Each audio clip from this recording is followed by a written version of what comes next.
l'ampoule, c'est une consommatrice. Elle doit consommer de l'énergie pour pouvoir nous éclairer. Ok? Mais il faut que cette énergie soit produite quelque part. Donc, moi, ce que je souhaite, c'est que tu deviennes un générateur de... Voilà, la dernière fois, on a parlé de cette affaire, de savoir quels moyens tu vas utiliser pour atteindre tes objectifs. On a parlé également des réseaux dans lesquels tu dois... les réseaux qu'il faut fréquenter. Tu ne dois pas fréquenter un réseau de voyous. Il faut éviter les réseaux de voyous, les réseaux de fêtards, les réseaux d'alcooliques, les réseaux où on parle que des femmes, des hommes, des réseaux où on parle de sexualité. Il faut éviter tout ça. Ça ne t'amène nulle part, ça ne te sert à rien. Privilégie les réseaux créatifs engagés, les réseaux des bosseurs visionnaires, les réseaux des leaders ambitieux. Quand tu vas rencontrer quelqu'un qui te dit que lui, demain, moi j'aimerais avoir une tour qui porte le nom de Ashraf. Une tour quelque part. Et ça, c'est une image que Dieu m'a donnée depuis 2012. Un grand logo comme ça qui tourne. C'est important d'avoir, de marcher. Il faut fréquenter des gens qui sont ambitieux. Des gens qui disent loin. Des gens qui veulent résoudre des problèmes complexes. Être marcher avec des créatifs. Marche avec, tu n'as même pas parmi tes amis, tu n'as personne qui peint. C'est dangereux. Tu n'as personne qui est dans l'art. Il faut marcher avec des artistes. Tu vois, parce que quand tu marches avec un artiste, quand tu parles avec la personne, c'est autre chose que tu entends, c'est un autre son de cloche. Tu vois, tu rajoutes dans ton réseau quelqu'un qui est financier, quelqu'un qui est... Tu entends autre chose. Tu vois, c'est ça. Quand tu veux aller, quand tu vas atteindre tes objectifs. Et je vous ai posé cette question, quel est le bilan de tes 6 derniers mois? Quelles sont les perspectives pour la suite? Quelle stratégie vas-tu adopter? C'est le minimum qu'un leader doit savoir faire, le récap. Chaque 6 mois. Pourquoi je parle de 6 mois? Parce que la majeure partie d'entre vous êtes étudiants et vous fonctionnez par semestre. Dites-vous que ce n'est pas par hasard qu'on parle de semestre. Et si vous faites bien le calcul, le semestre ne fait pas 6 mois. Ça fait souvent à peu près 4 mois. Mais pourquoi on parle de semestre? Je vais poser la question. C'est le semestre et ça ne fait pas 6 mois. À ton avis, pourquoi on parle de semestre?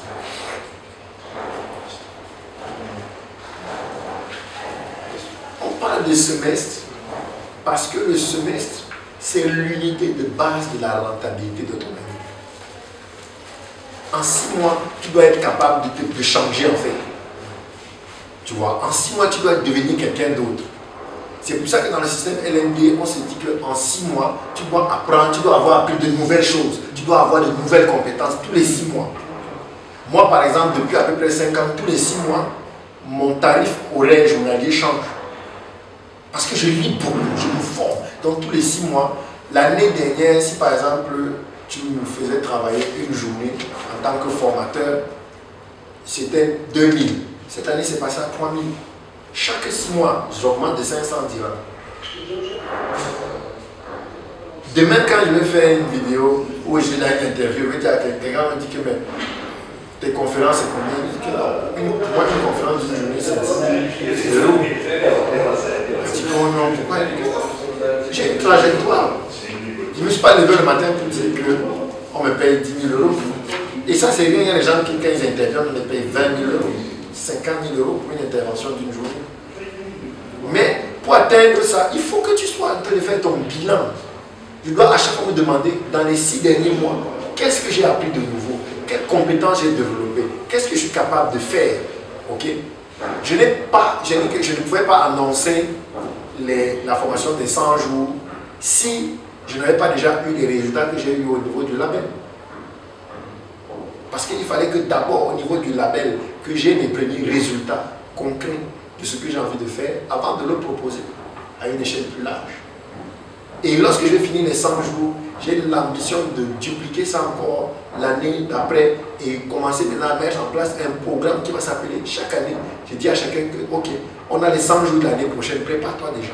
Dès janvier, comment tu vas te préparer? Parce qu'on rentre, mon objectif, c'est de faire entrer des gens dans un pipeline de 100 jours. Où quand tu sors des 100 jours là, ton année se rend. Financièrement, intellectuellement, techniquement, tu sors de là, même si les autres 250 jours ont raté, les 100 jours là, ça fait que ton année c'est réussi. Tu as fait ton chiffre d'affaires, tu as résolu tes problèmes, les personnes avec qui tu ne parlais pas, vous êtes réconciliés. Tu résous tout, 100 jours, c'est fini. Tu vois? Et ça va être un concept où il faut s'évaluer à tout moment.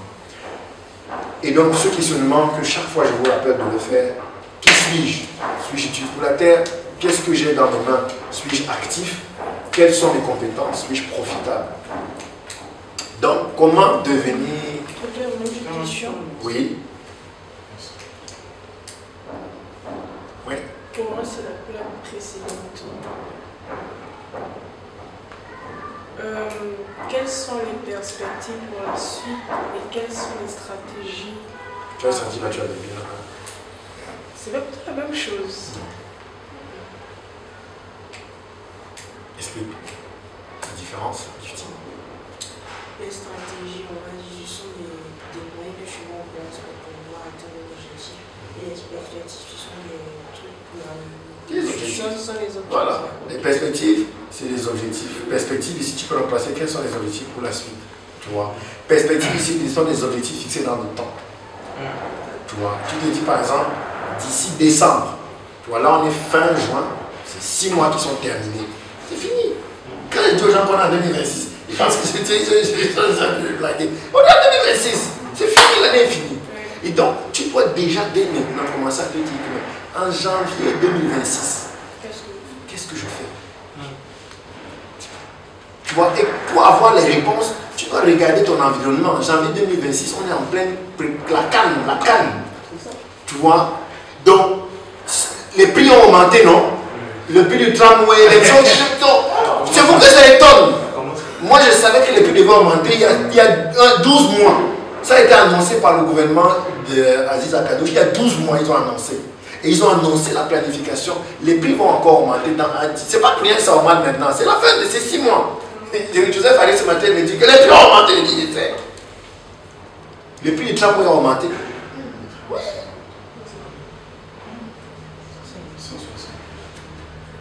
Le prix du gaz va augmenter. Ça avait déjà commencé à augmenter. Oui, le train aussi va augmenter. Mais en fait, vous ne devez pas être étonné. Vous ne devez pas être étonné. En fait, le problème, ce n'est pas que les prix augmentent, c'est que ta poche n'a pas augmenté. C'est là le problème. Ah, oui, ok. D'accord. Tu vois? Parce que, dites-vous bien quelque chose. Les gens, la vie est chère par rapport à ton porte-monnaie. La vie n'est pas chère que genre la vie est chère. La vie est chère par rapport à ton porte-monnaie. Tu vois? Ce que tu trouves cher, l'autre n'a pas trouvé ça cher. Tu vois? Par exemple, il y a des personnes pour qui, bon, toi aujourd'hui sortir, acheter un petit miroir à 5 dirhams, mettre un peu de truc, boire du thé, tu fais un petit 15 dirhams, tu payes. Pour toi, ça va. Pour quelqu'un, les 15 dirhams que tu viens de consommer là, c'est cher. Je me souviens, ici à Kinitra, un jour, on était fatigué, et je suis sorti, je suis allé acheter du thé. Donc je suis venu avec du thé, mon épouse de boire du thé, je suis venu avec du thé. Donc, et j'ai passé, il y avait une vieille femme. Je pense que c'est ça qui me parlait. Parce qu'elle parlait kandaréja et je comprenais tout. Et juste après, je comprenais plus d'argent, je n'ai pas compris. Donc, elle m'interpelle, elle me demande, ça va? Je dis, elle me dit, à la maison, il y a de l'eau. Je dis, il y a tu as une marmite? Elle dit, oui. Je dis, tu sais où on vend le thé? J'ai dit oui. Elle me dit, tu sais, le nana, la avait fait. J'ai dit oui.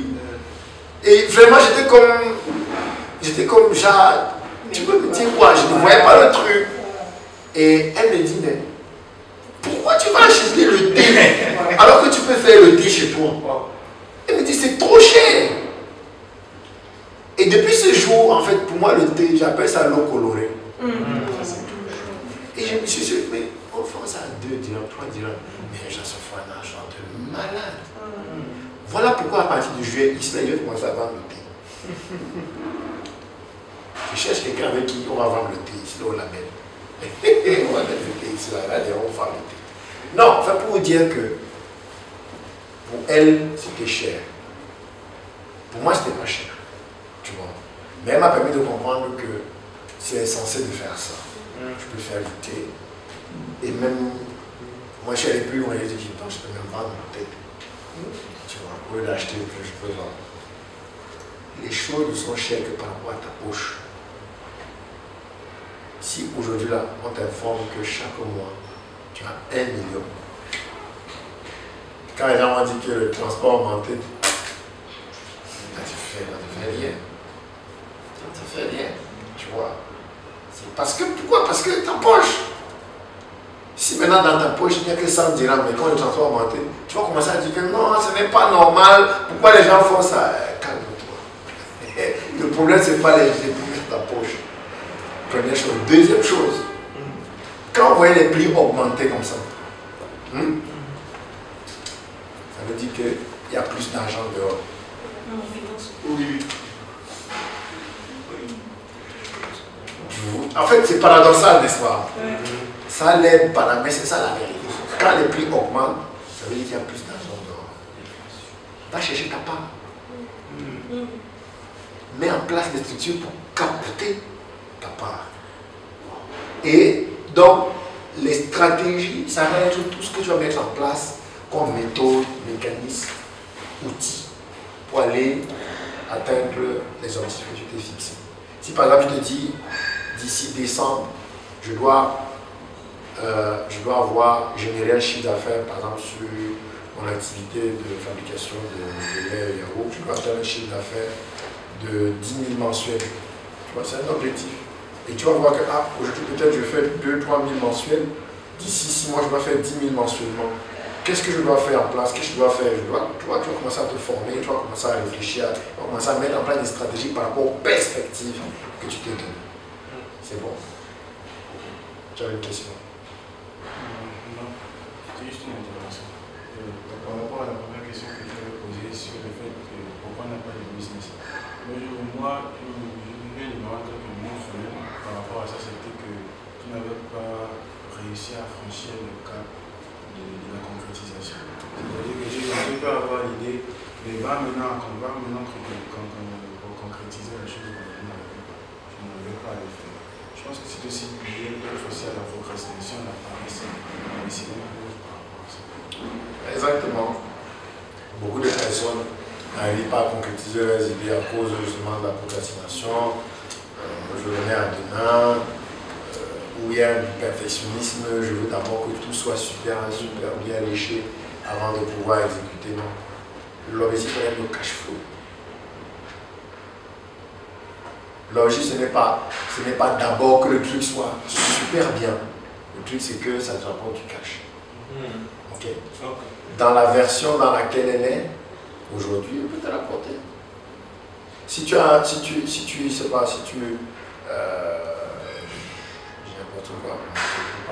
sur le lait. Si tu fais ton lait et que tu n'as pas le packaging que tu as toujours rêvé avoir pour ton lait, tu mets dans ce que tu peux mettre et tu vends avec le prix d'aujourd'hui. Tu commences à vendre. Demain, dans une semaine, dans un mois, quand tu as le bon packaging, tu passes à l'étape d'après et puis tu vas vendre le prix qu'il faut là. Tu vois? Donc, il faut toujours avoir l'idée que générer du revenu, c'est mettre en place un système qui va produire du cash. Alors, on avait fait un constat, le temps passe vite, trop vite. Tu vois, c'est comme si c'est hier qu'on chantait bonne année, bonne année. C'est comme si c'était hier. C'était il y a 6 mois, Katia. C'était il y a 6 mois. On va sortir d'ici là, on se revient qu'on est en train de dire demain c'est le 31, bonne année, bonne année. Le temps passe vite. L'administratif est chronophage et énergivore. Donc, il faut trouver une solution. Si tu n'as pas quelqu'un qui peut créer une entreprise ou gérer l'administratif, on lui délègue ça. On paye. Qui s'occupe de ça. Qui s'occupe d'aller déposer, de faire les papiers pour nos cas de séjour. Il montre tout ton dossier. Tu es en train de faire ton business quelque part. Dès que le dossier est prêt, il te dit le dossier est prêt. Tu peux maintenant aller juste te déposer. C'est un business. C'est un vrai business. Là, il y a un problème. Il y a l'argent. Tu le fais bien. Les gens vont te payer. Tu commences à 100 dirhams pendant 6 mois. Il faut que les gens comprennent que ton service est correct. Tu passes à 300, 500. Tu te lis, tu fais des contacts dans les hôpitaux pour les certificats médicaux. Tu parles, on te connaît. Quand tu arrives, on dit aux gens de quitter. Tu passes d'abord vite. Dans les Moukata, on te connaît. Tu montes les dossiers. Là où les gens ont des problèmes, tu t'assois là-dessus, tu te dis ça. Il va à l'AMCI. Si tu ne peux pas aller toi-même, voilà, mes frais de transport, c'est une entreprise. Tu ris au dehors, mais tu cries et tu pleures au dedans. Pourquoi? Parce que tu n'as pas d'argent. La vie est chère et elle sera de plus en plus. Ton porte-monnaie est vide. Tu as l'impression que tes propres rêves te fuient. Plus de temps avant, c'est comme si les rêves partent. Tu les poursuis, ça part. Tu dis non, attendez-moi. Tes clients ou ton employeur sont hyper exigeants. On exige des résultats de toi. Donc ton employeur, ça peut être tes parents. On veut que tu sois major de ta promotion à l'école. Oh non, on t'a envoyé à l'étranger. Oh non, aucune idée de la réalité de ce que tu vis. Aucune idée. Il veut seulement un bulletin où il y a 16 sur 20 de moyenne.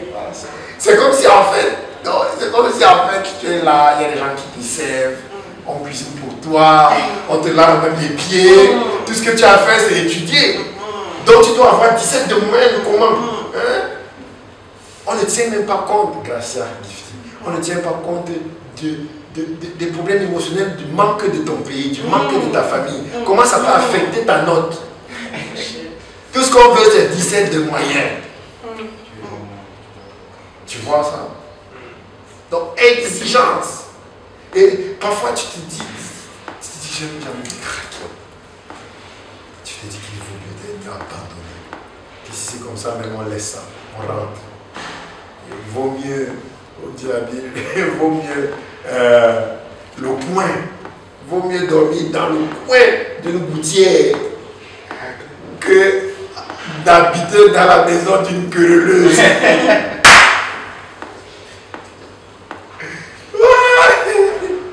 Non, je peux vous assurer que cette pensée-là est vraie. On parle. On commence par les expliquer que non, vous faites mal, et tout ça. Normalement, il n'y a pas de normalement. Tu vois, il n'y a pas de normalement. C'est pas comme quand tu te maries. Tu commences à vouloir faire en sorte que non, moi je suis quelqu'un qui suis maniaque de l'ordre. Tu vois, les fourchettes doivent être rangées ensemble, la tête en bas, la tête de l'autre côté, toutes les fourchettes, les cuillères, les couteaux. Mon épouse de tout doit être là-bas. Donc, tu vois, quand j'arrive, je trouve ça. Au début, je parlais. Tu vois, un jour, il dit hey, c'est ma cuisine. Et en fait, c'est sa cuisine, tu vois. Et donc, à un moment donné, je ne parlais plus. Mais ça me touchait. Tu vois, c'est plus fort que moi, tu vois. Donc, maintenant, ce que je fais, quand j'arrive, je trouve ça. Je rentre. J'ai dit que non, je ne t'aime pas, je ne parle pas. Il dit, quand je range comme ça, est-ce que ça te dérange? Il dit, c'est pas aucun problème. Il dit, non, je ne peux pas ranger. Donc je dis, ah là là, tout ça c'est le vivre ensemble. Tout ça c'est le vivre ensemble. La liberté et la responsabilité. Donc, moi j'ai envie de te dire, relève-toi, apprends à devenir un générateur de revenus. Tu vas être libéré de beaucoup de choses. Générateur de revenus, ce n'est pas encore entrepreneur, ce n'est pas encore business, tu vois. Pour l'instant, tu génères la boîte de revenus. Elle n'est pas encore entrepreneur, mais elle génère déjà du revenu. Si elle a un souci, je ne sais pas, de 1000, 2500 dirhams, elle n'a pas forcément payer ses parents. Elle peut s'organiser que, ah, ok, si ce n'est pas très urgent, moi je peux résoudre le problème. Ça, tu deviens générateur de revenus. Et quand tu deviens générateur de revenus, tu acquiers une certaine maturité, une certaine solidité. Là où elle est aujourd'hui, si elle s'organise de manière bien, elle peut payer son billet d'avion pour aller au pays.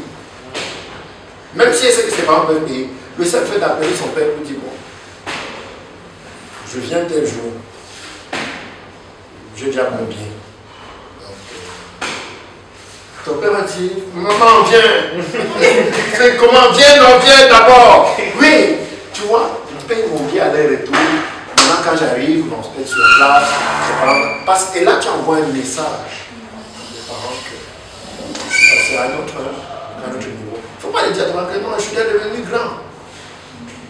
Montre que tu es grand. Montre que tu es capable. Et donc, c'est ça que nous allons faire. Et nous allons nous inspirer de quelques modèles. Pour moi c'est mon homme à battre. Je ne me compare pas avec les non. C'est lui mon homme à battre. Vous voyez là où il a commencé, en 1993. C'est lui là dans son premier bureau. Il a commencé avec les livres, la vente des livres. Et il avait juste un espace comme ça, où il vendait en ligne. Son premier logo, c'est écrit à la bombe Amazon et tout ça. Il avait son gros PC. Regardez, en 1995, il avait déjà des gens avec lui. En 2000, il avait déjà un espace de travail comme ça. Vous voyez ça? 2005, 2010. Vous voyez, regardez, de 1990 à 2010, regardez déjà. 2015, il faisait travailler des robots en supply chain. 2020, il rencontre déjà des chefs d'État. Okay. 2023, il participe à des forums où il y a plusieurs chefs d'État. Et il est en train de monter vers 2030. Il est parti de là, c'était ça ses bureaux quelque part. Aujourd'hui, c'est ça son siège. Tout ça, c'est lui qui a construit. Donc je ne sais pas où est son bureau là-bas, mais c'est quelque part. Ok? Et donc quand je fais une lecture géométrique du parcours de Jeff Bezos, je vois que tous les 5 ans, il fait un bond qualitatif et quantitatif. Mais il ne faut pas croire que dans ce claquement de doigts, il y a des sacrifices, il paye un certain prix. Ok? Pour faire partie aujourd'hui des GAFAM, il paye un certain prix. Il est passé par beaucoup de moments difficiles. Et donc, moi, ce qui m'intéresse dans la vie de quelqu'un comme ça, c'est d'aller lire, chercher, voir des documentaires. Quand j'ai un peu de temps, je le sais, j'ai des documentaires que je regarde. Son parcours, son enfance, ses amis, les gens qui parlent de lui, je veux savoir, tu vois. Parce que je dois identifier les prix qu'il a payés. Je dois identifier par là où il est passé. Parce que si je passe, tu vois, par les mêmes conditions de température et de pression, je vais produire les mêmes résultats. C'est la loi. C'est une loi scientifique. Ok. Et donc, ne méprise pas tes petits débuts. Apprends à célébrer les objectifs que tu atteins et vise encore plus loin. Aujourd'hui, moi je fais une lecture arithmétique. Lecture géométrique, lecture arithmétique. Chaque année, je dois faire un pas qualitatif et décisif. Donc j'ai commencé en 2012. Freelance. Là où vous me voyez là, cette photo, c'est à la pause. Je crois que je suis en 3e année. C'est la pause. Donc j'ai eu cours le matin. Et pendant la pause, j'avais un rendez-vous client pour aller présenter un travail que je devais livrer. 1 heure, 1 heure 20 minutes et je repars en classe. C'est comme ça que tu commences. Là, c'est à Paris. Je travaillais dans une agence de communication et en même temps, je continue mon activité de freelance.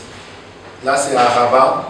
Quand je reviens de Paris, c'est chez moi. En fait, le rideau que vous voyez derrière, là, il y a mon lit là-bas.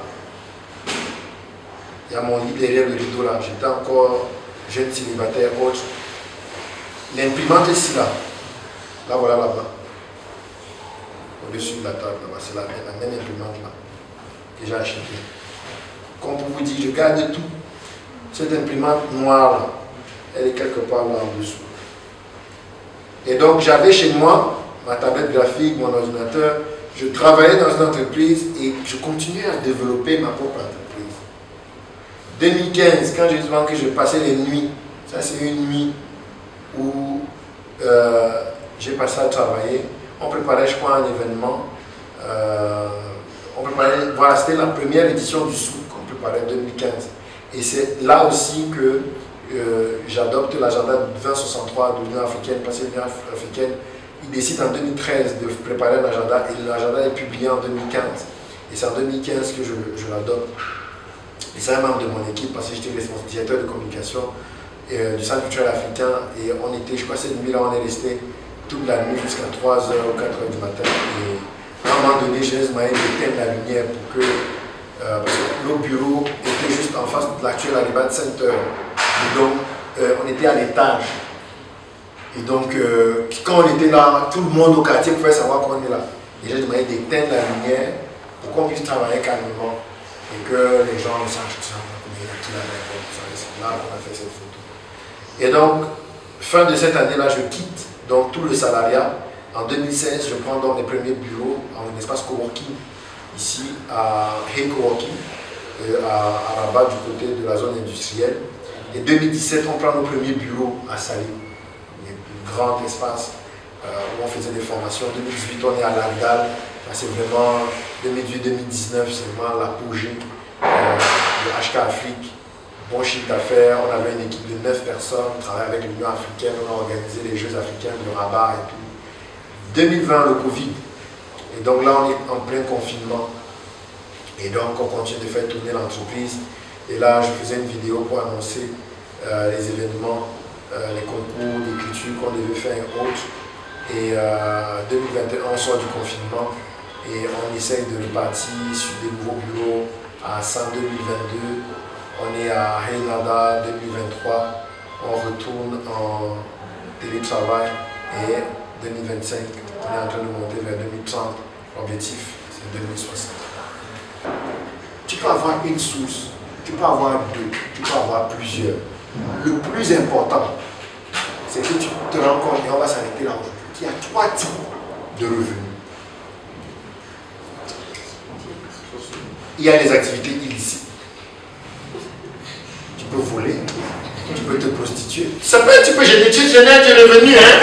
Ah, mais attention, c'est pas qu'il y a des problèmes de valeur et de valeur et de moralité et tout ça. Il y a des gens qui ont plié la valeur en 4, ils ont jeté à la poubelle.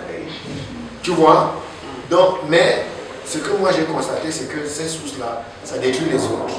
Donc dans ces sources-là, je détruis les autres. Je me détruis et je crée des problèmes. Quand tu voles dans le sac de quelqu'un, tu crées des problèmes aux gens. Quand toi tu sors, tu vas te prostituer avec le mari d'autrui, tu crées des problèmes. La deuxième source, c'est le salaire ou l'aide. Eh, Gracia, je vais t'aider. Je vais vous aider. Je dépends des autres. Je ne reçois jamais ce dont j'ai réellement besoin. Et dans le milieu associatif, c'est connu. Si j'ai besoin de 100 000, je fais un budget de 300 000. Parce que c'est clair qu'on ne va jamais me donner ce que je demande. Si j'ai besoin de 100 000, je fais un budget de 100 000, on va me donner 30 000. Si j'ai besoin de 100 000, je fais un budget de 300 000, on va me donner 100 000, je fais ce que j'avais prévu faire. Mais c'est le vol, c'est le mensonge. Tu vois, donc parce que tu dépends des autres, tu dépends de l'aide des autres. Le mendiant qui mendie en rue, là, il dépend de la pièce que tu peux lui donner. Il y a une troisième source, l'entrepreneuriat. Je suis autonome. Je soutiens les autres. je crée de la valeur. Et c'est vers là que tu dois aller, vers l'entrepreneuriat. Pourquoi choisir l'entrepreneuriat? Et je te laisse avec cette question. Premièrement, l'entrepreneuriat te permet d'activer plus facilement ta fécondité intellectuelle et conceptuelle. Dans l'entrepreneuriat, Amélie peut faire des expériences avec son lait. Elle ne peut pas faire des expériences avec le lait d'autrui. Si le lait appartenait à quelqu'un, c'est qu'elle est déjà mal à l'aise parce qu'elle doit rendre compte. Mais est-ce que tu as des comptes à rendre à quelqu'un? Si tu veux verser, tu verses. N'est-ce pas? C'est ça l'entrepreneuriat. L'entrepreneuriat t'offre un espace de créativité, un espace de fécondité. Tu peux générer des trucs. Deuxièmement, l'entrepreneuriat t'offre des possibilités infinies pour multiplier les fruits issus de ta fécondité. Quand tu as créé quelque chose, quand tu as donné naissance à une idée, à un projet, à quelque chose, tu peux le multiplier. Et là, moi j'ai pris l'idée du vase. On produit un vase. Ensuite, on va recruter des personnes pour multiplier. Il y a des personnes qui vont, comme celui-là qui est chargé de faire des finitions, décorer à la peinture, l'autre qui est chargé de polir, l'autre qui est chargé de ranger dans les caissons. Et l'entrepreneuriat va te permettre de remplir efficacement la terre avec tous les multiples fruits que tu auras produits afin de servir des utilisateurs. Et tu vois là, tu as un showroom où tes vases que tu as produits sont exposés. Et un showroom comme ça, tu peux avoir dans chaque ville, dans chaque pays, où tu produis tes vases et tu vends. Tu deviens une marque connue de vases. Et l'entrepreneuriat t'apporte la liberté, le leadership et la domination exclusive dont tu as vraiment besoin. Dans ton domaine, tu vas être reconnu, on va te primer, on va dire que oui, c'est elle qui a accompli telle chose, c'est elle qui a fait ceci, c'est elle qui a fait cela. Alors que tant que tu n'es pas dans l'entrepreneuriat, tu ne pourras pas atteindre le pinacle. Okay? Soyez féconds, multipliez, remplissez, dominez. C'est par l'entrepreneuriat que tu peux exécuter cette mission. Tant que tu n'es pas entrepreneur, tu ne pourras pas féconder, multiplier, remplir et dominer. Et donc, la semaine prochaine, on va commencer à faire des essais pratiques. Juste un exemple. Pourquoi je dis l'entrepreneuriat? Exemple d'une croissance par la force de l'entrepreneuriat. 1. Il me permet d'engendrer aisément des projets et des actions pour l'Afrique en tant que graphiste designer. 2. Il m'a permis de créer un cadre pour multiplier facilement et multiplier mes idées. J'ai des équipes. Je peux former des équipes. J'ai des gens qui travaillent pour moi. 3. Il permet à mes fruits de remplir la terre entière en apportant des solutions réelles. Et là, voilà, c'est le principal, le parti politique le plus populaire actuellement au Cameroun. Et c'est moi qui ai réalisé leur identité visuelle, le pain qu'ils portent, tout, c'est moi qui fais le design. Et donc quand je vois ça à l'échelle mondiale, et cette image est partout dans le monde, aux États-Unis, partout. Et quand je vois ça, c'est mon travail. Je suis en train de remplir la terre. Vous voyez? Et ça m'offre une liberté de parole et une solide leadership dans mon domaine d'activité. Je suis écrivain, je parle avec autorité, j'arrive dans les endroits et je signe des autographes, je remplis, je signe des dédicaces et pour tout ça, donc je suis reconnu. Et là, c'était à l'ambassade du Gabon et à l'invitation de son excellence l'ambassadeur du Gabon, je suis venu intervenir comme écrivain lors d'une journée littéraire où on était 3 écrivains invités avec, comment il s'appelle encore, Bécalé, j'oublie son prénom, Jean-Yves Bécalé. Et un autre. Donc c'était, vous voyez, quand tu es dans ce domaine-là, et moi je connaissais personne dans l'ambassade, mon téléphone sonne, on nous a donné votre contact, que vous êtes un écrivain important, et donc on organise, je suis arrivé, donc vous voyez, je signe, c'est quand même, ouais, tu vois, donc c'est pas rien, tu vois, c'est pas rien quand t'invites, j'ai été reçu dans le bureau de son excellence, en tête à tête avec lui, il a acheté je crois 4 exemplaires de Aurore africaine, dont 2 qu'il a dit que ça reste dans le bureau et 2 qui est pour lui-même. Et donc j'ai mes livres Aurore africaine qui font partie de la bibliothèque de l'ambassade du Gabon, tu vois. Mais tu n'arrives à ça que parce que tu es dans l'entrepreneuriat, parce que tu as fait des choses. Tant que tu ne vas pas dans ça, tu ne pourras pas atteindre cet objectif. Okay. Chaque fois, donc, je vais regarder chaque livre.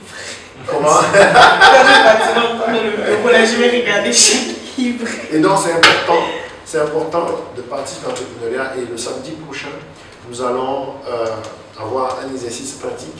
Et j'aimerais que chacun vienne ce samedi prochain avec une idée qu'il porte, soit un projet déjà, comme déployer un média, soit une idée qui est là, qui ne sait pas, ou un ensemble d'idées. Parce que le samedi prochain, quand on va se retrouver, tu dois repartir d'ici là avec quelque chose qui te permet de faire de l'argent. Quelque chose qui te permet de faire de l'argent. Tu pourras échouer, c'est bon, il faut échouer. Je vous ai raconté que j'ai commencé le commerce en vendant les arachides. J'ai mangé la moitié. Juste en prenant une graine. Tu vois, moi je pense que je prends une graine. Tu vois. Or, le capital, je crois que le saut d'arachide, c'est coûté 800 francs CFA. Donc, je rentre, j'ai 400 francs CFA là. Je me suis dit, mais c'est pas possible. Comment j'ai acheté le saut d'arachide à 800? J'ai tout vendu, j'ai 400. Et ma mère me demande que tu as mangé quoi? Je dis, j'ai mangé un peu. Elle est cachée, elle dit, tu as mangé ton capital même. J'ai mangé et le bénéfice et le capital. Je prenais juste une graine. Une graine. J'ai compris que moi, les arachides, je ne peux pas me mettre en Donc, c'est important, ok? Donc, tu peux échouer, mais c'est en échouant que tu vas apprendre. Il faut échouer. Il faut échouer.